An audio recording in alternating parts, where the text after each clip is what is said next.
Welcome to the weekly shir of the Zera Shimshon, and may everybody have a blessed Shabbos and a blessed week. And we are going into the week of my granddaughter's wedding, Chana Miriam Goodman and Effie Goldblum. Anyway, it should be Sunday, Mitzvah Shem B'Karev. So, if you don't mind, I'm going to get right to this because I don't have a lot of time today. So I pushed it off till this time. Anyway, when this is from the Zera Shimshon in Parshat Re'eh, right? And we're going to do when tithes are not taken of a fitting punishment. Okay, we'll see this. It says the pasuk says, "Lo yisaychlu kol navela." You shouldn't eat any carcass. In other words, a dead animal. Now, it could be that this animal also was puzzled by the way they did the shlita. Okay, there's a few ways that you could do the shlita and it puzzles the animal as well, and it becomes a carcass. So what do you do with it? Lager asher b'shorecha titneno v'achalto. So to a stranger who is in your cities, you shall give it, and that he may eat it. Now, we're not talking about a regular ger, because a ger is like a full yid, and he's not allowed to eat carcasses, just like a yid is not allowed. So this is a ger toishav. So, and or titnenu v'achalta. Either you give it to, or he says, you shall not eat the carcass. To the stranger who is in your city, you shall give it, that he may eat it, or sell it to a non-Jew. So he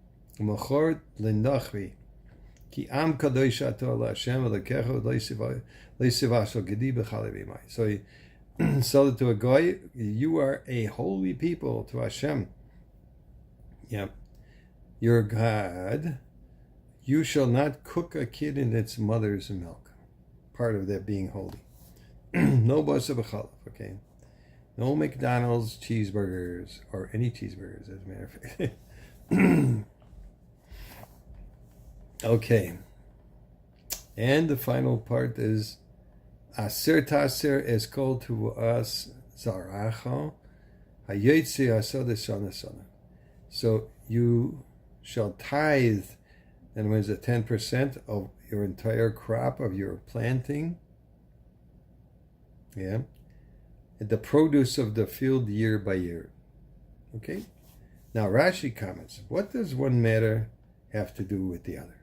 What's one thing have to do with the other? What's the nevela got to do with tithing?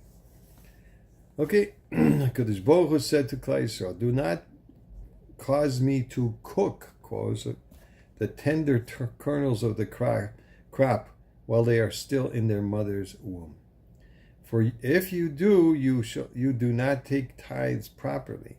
But if you do not take tithes properly, then the new crop was about to ripen. I will bring forth an east wind, and which will blight the crop. Now, why is the punishment for not taking tithes that the trees will produce fruit that will be ruined? And why just before the crop is about to ripen, why not just punish them by not allowing the fruit to emerge in the first place?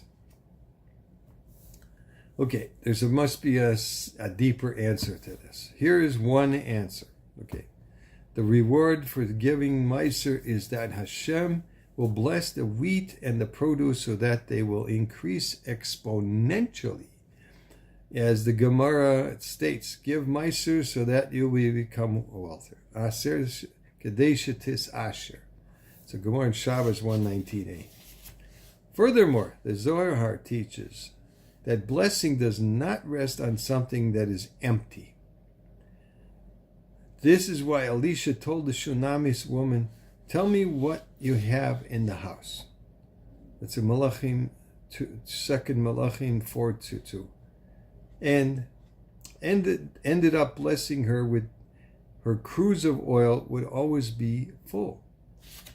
But if she would not have had oil in the house, the blessing would not have been able, wouldn't have been where, I should pronounce that, would not have had where to rest. That's a little tricky. Likewise, when a person does not take Meiser the way he should by rights, he should be given a curse instead of a blessing. However, if there would be a complete curse and the land would cease production altogether, no one would understand that this was due to the sin of not taking Meiser. With the blessing of Meiser, the fruits become blessed, a better quality. This is because the blessing from the tithe takes place on an existing and tangible item. The fruits improve in quality. Conversely, when there is a punishment for not tithing, it is on the existing item, the fruits.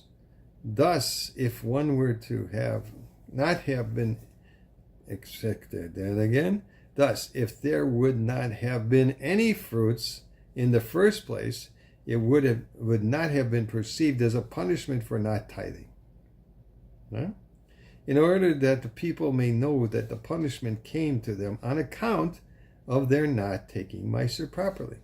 Hashem makes the land flourish and produce fruit, therefore punishing them with the curse where everything is struck with blight and is destroyed. And why does Hashem destroy it when the fruit is almost ripe, but not after it has ripened? We can explain by quoting the Mikubalim.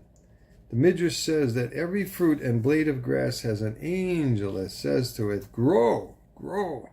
The Midrash Rabbah, Beishis. And when it is finished growing, a tiny particle of the angel enters the fruit. Did you know that? And the neshama of the one who eats the fruit receives a great pleasure, while the angel receives nourishment. According to these words of the Mikubalim, everything makes sense. Hashem destroys the fruit before it is finished growing, so as to not obliterate the spark of the angel that enters the ripe fruit. By destroying the fruit before it's ripe, Hashem ensures that the spark of the angel has not yet entered the fruit and will not be destroyed. When he punishes the person who didn't take Meiser by harming the fruit and not letting it ripen fully. So that's from the Zera Shimshon, and actually it's in a different Parsha, but it's shaykh to this week. Okay, so everybody have a wonderful Shabbos and a wonderful new Rosh Chodesh on Sunday, which is starts Motzei Shabbos, and we should have a blissful and elegant wedding. It's a Kol Tuv, sei gebencht.